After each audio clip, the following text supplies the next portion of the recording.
Hello and welcome to today's Sovereign CEO podcast. I'm your host, Jessica Ann, and this podcast is a podcast where we explore identity, gene keys, human design, leadership, and sovereignty, self leadership.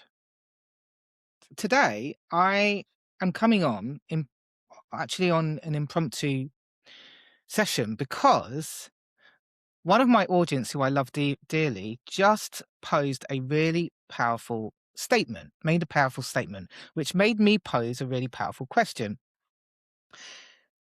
I made a post about Gene Key 24 and and also Human Design Gate 24. So where that lies, it lies in the head center.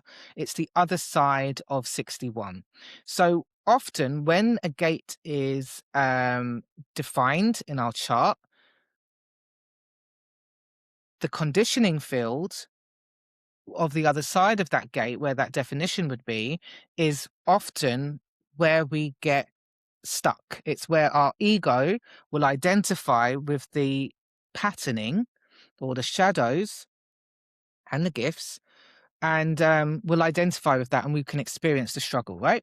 So with gate 24, the big problem is addiction. It's the gate of addiction, and it can be addiction to anything. Often it's rooted in um,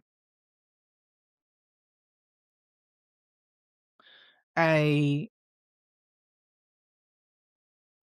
it's like an attachment. It's an attachment to a pattern. So it could be a physical addiction, cocaine, food, sex, whatever it happens to be, that a pattern that has been created to create that sense of safety, which has become a familiar mechanism to avoid a deeper sense of uncertainty or a deeper nervous system wiring that has now become the baseline. The statement that my audience member made was, it's never easy to break patterns. And so this episode, I really want to challenge you to think about whether that is true for you. Is it true that it is difficult to break patterns? Or is it that when we are unconscious or when we are being driven by the lower shadow archetypes or survival archetypes, they their s- their power to keep us held hostage in that pattern is stronger than the ability to shift into a higher archetype. So what I mean by all of this is there are four shadow archetypes that every single human being on the planet experiences. And that is the child, the wounded child. The wounded child is characterized by a voice within you or a behavior within you or an idea that you need permission to do things, that you need to depend on others.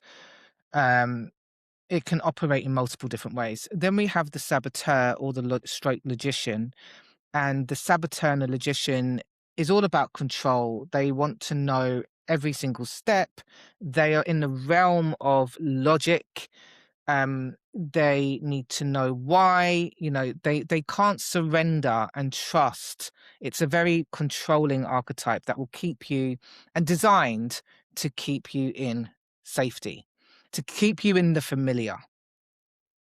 Then you've got the victim. The victim archetype is a very strong archetype in society, where it's operating from the lens that they've been hard done by. There's a lot of blame and shame. There's no personal responsibility. There's no personal accountability. Life is happening to you rather than having agency. You feel very, very powerless. So when we're in the victim, we're feeling like things are always happening to me, or And so the question kind of is, why is this happening to me, rather than what's the lesson that's happening for me. So, there's a shift, a very subtle shift in consciousness, but it's ultimately rooted in a deep, deep, deep sense of powerlessness. And then you've got the warrior, sorry, that's the illuminated. And then you've got, where are we? So we've got the saboteur, the child, the victim.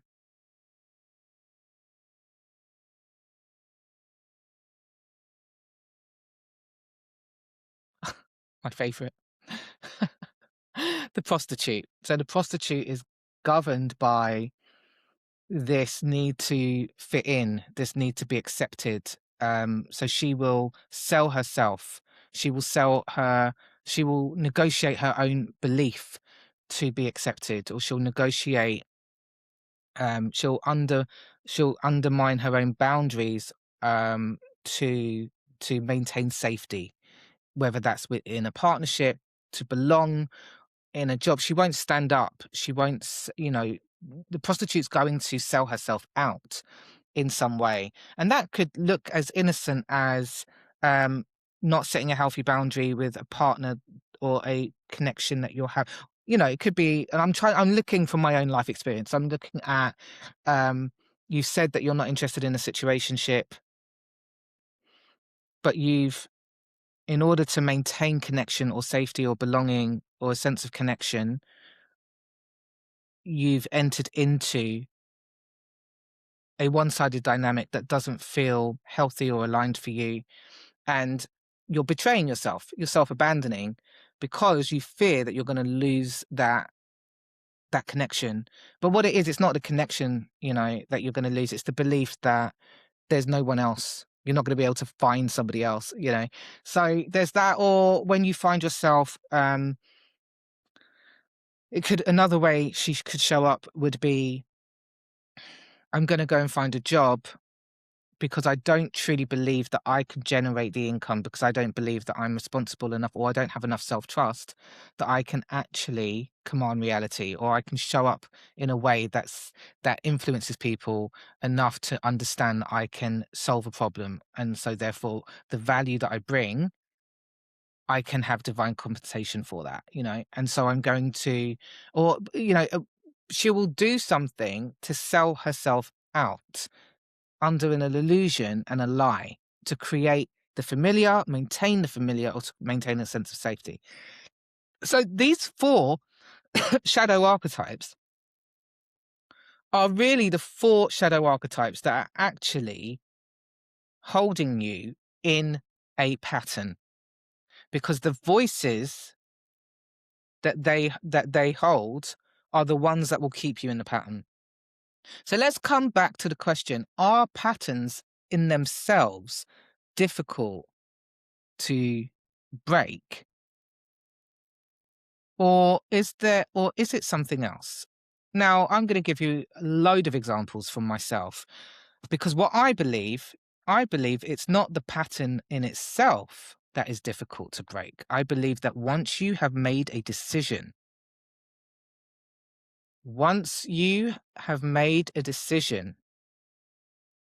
that you do not want to tolerate anymore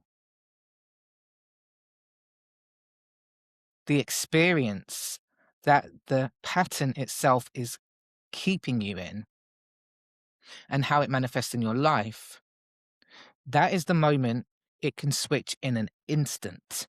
That is the moment, I call it a light bulb switch, where it just flips. And so what we're saying is that once you choose to select an identity that no longer tolerates the pattern, the pattern will begin to dissolve. I used to take dexamphetamine, which is Adderall, for ADHD. Prior to that, many, many years, I took cocaine to work because I needed it to I needed it to work. And then I got the dexamphetamine, and that was from 2015 to 2019. And then I had my awakening in 2019. Overnight, that dexamphetamine stopped. Now I needed that. I needed that to produce and to focus and to think. But actually, what I did, I transformed my identity from the woman who needed that into the one who could create. I used to smoke cigarettes. The moment I decided to give up, and I'm not saying it was easy, the cravings were there. But as soon as I decided that pattern, within 3 days, it was gone. Because because I no longer tolerated the version of myself that smoked, because it didn't honor the identity. It didn't align with the values that I wanted, the health of my body. It didn't.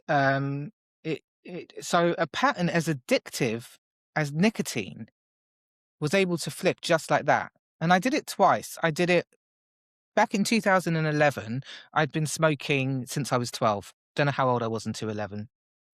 28 maybe. And I decided, I remember sitting at a cafe in Portobello Road, and this guy came up and he was basically trying to sign people up to quit smoking on the NHS, which is our British health system. And I sat there, got a chill. I sat there and he said, if you give up, and we'll breathalyze you in like 30 days, and here you can have these like nicotine patches or whatever. And at that moment, it just was like, yeah, I'm done with this. I'm done smoking. This is not aligned with who I want to be, like how I want to feel. I didn't take the nicotine patches. I gave up there and then. And I went in that 30 days later or whatever it was. I got my breathalyzer and it was below 0. And they said, this is the clearest breathalyzer test I've ever seen. Even though I'd walked through Shepherd's Bush, and even the pollution was meant to give you some of this reading. So is the pattern hard to break? I don't think the pattern is hard to break when we decide we no longer tolerate that version of ourselves. And so what I'm asking you to consider today is, if I have a pattern that I'm now aware of, that I no longer wish, that is not true to who I am and in alignment with my values and who I say I am, is my the word I'm looking for, is my conviction and self-concept to meet the identity that I say I want, the who I say I am, can I be in alignment and congruent with that so much that pattern dissolves? So let's move forward, and let's go forward to the alcohol. Alcohol was another pattern that was being used by me to escape boredom, monotony, to create a different experience, and also a part of a broader pattern of avoidance and escapism. The lower part of me, the victim, the saboteur, even the child, were the ones keeping me in that level, that pattern of, oh, well, I can just have a day and I can just get drunk and I can just chill. And, it's okay because you're still producing, you're still doing your work. It's all good. Oh, alcohol's fine. It's fun. Everyone's allowed their vices. But it wasn't really good for my body. It was completely misaligned with the sacred temple that I truly value. It was misaligned with the way that I need to access my gifts, and was I really working at the level that I could be? No. What I was tolerating was subpar existence. I was tolerating hangovers. I was tolerating being below the standard. It was keeping me safe. It was keeping me safe from fulfilling my potential, keeping me safe from creating consistent revenue, keeping me safe from visibility. It was keeping me safe from the responsibility of showing up consistently daily to build the vision that I have. Many, many times I failed. Same with the other things that I failed. Well, actually, not really true. I failed to align to break the pattern, and the only reason it was different from the cocaine, from the dexamphetamine, from the cigarettes, was because my identity hadn't matched that version of me that was ready to release the pattern. The moment I decided this is not aligned with the woman whose body is a sacred temple, who is deep in her radiance, who is creating, is on track to create consistent 15, 20K months, who is leading identity shift revolution. It didn't fit for me. It wasn't aligned with my truth. And so the moment the decision came, because it came from an identity level, the pattern didn't exist. It dissolved. It was gone. And I want to share one more story about addiction for me, particularly with substance. And that was weed. Smoker from the age of 12. I went to Costa Rica this was 2019, having had my awakening already, got rid of the birth control, got rid of the dexamphetamine. Whew, chill. And by the way, I'm not advocating that this is your thing. This because I talk to people. I talk about souls from the goals from the soul. Don't follow anybody. Don't do things just because for you it might be good for you to take birth control. For me, I went into a period of celibacy, and for me, I knew I did not want birth control anymore. It's got nothing to do with any kind of religion or rules or ideas. It's purely what my soul wanted. So I aligned with that version of me. Same with any if you're on medication for ADHD and it works for you, all good. But for me, I knew this was not for my body anymore. I did not want to live on speed every day. And so the weed. So as always, I brought with me like an ounce, and it was beautiful high grade, Jamaican high grade. And I built one night. I smoked it, beautiful. And, I was in meditation and it was like, it's done. It's like, this is no more. So I actually gave this big chunk of weed down to my friend who loved it, and I gave it away just like that. And that was it. The pattern, all those years, gone. I'm no longer a weed smoker. So here's my perspective on this. Yes, patterns keep us familiar. Patterns are designed to keep us safe. Patterns are there because they're actually masking a deeper root. There's something underneath the pattern that is being protected. And usually that's a pathway to your expansion.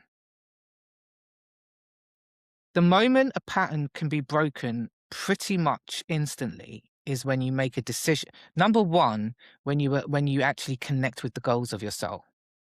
So when you have a deep soul level desire, not from the mind, not from you think, not from being influenced by external forces, but when you truly come into what is it that I truly deeply desire and want, the goal comes from your soul. And when the goal comes from your soul, it means that you're already, because I also teach this in my identity shifting work, is that actually there are multiple versions of you already existing. So you're just operating on autopilot. That's the shadow, it's the victim, it's all these shadow like keeping you where you are. But when you get that call, you know there's more. There's a desire, like, I want a really healthy body, or I want to have like my psychic ability. I really want to trust that and work with that, or I want to have peak physical fitness, where you start getting those information from your dream state or your guides or your higher self, or however the goals of your soul comes through you. You make a decision.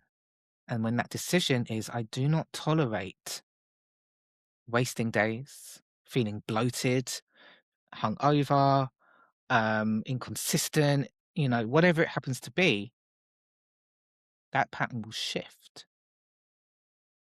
And this is the work that I do. And actually, this is what I absolutely love to do, because yes, there are beliefs that can be recoded. Sometimes it requires some beliefs. Sometimes it requires nervous system calibration. Sometimes self-concept requires an installation of a new self-concept to keep it going. I'm not saying those things don't exist, because when it came to me transforming deep, um, inner child patterns and deep patterns around my relationship with the masculine and ingrained patterns of showing up, um, that I actually go deeper into the receptivity codes. Um, that took more time than the substance, quitting the substance. Now, the rhyme or reason behind that is multiple, and it's very specific to a person, so we'd have to look at, zoom in on a one-to-one and talk about it and identify what's going on. But when it comes down to it, the foundation baseline is identity. And once you make that decision, patterns can break very, very quickly. Now, anchoring in the pattern, installing the pattern, maintaining the pattern, the new self-concept, it depends on the situation. But ultimately, I believe that you can shift in an instant. Now, let me know in the comments your thoughts, your perceptions, your perspectives.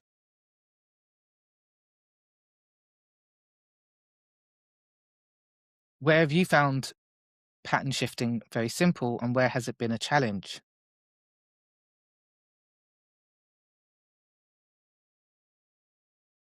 Because it's all about what you believe to be true for you.